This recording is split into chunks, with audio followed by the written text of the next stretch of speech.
My name is Stacy and welcome to Mindcraft. I got a question for you. Have you ever had a problem? Have you ever had a real serious problem? We've all got problems. Problems are the nature of life.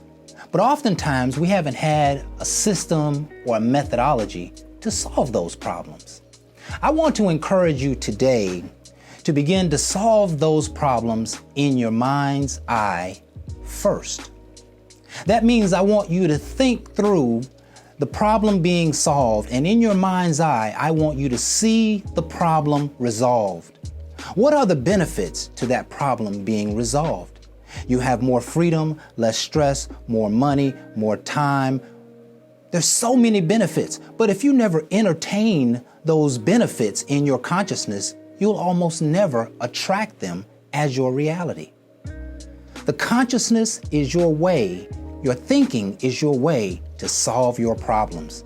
I've got a lot more to share about it, but I want you to begin to seeing problems resolved in your mind's eye. This is Mindcraft.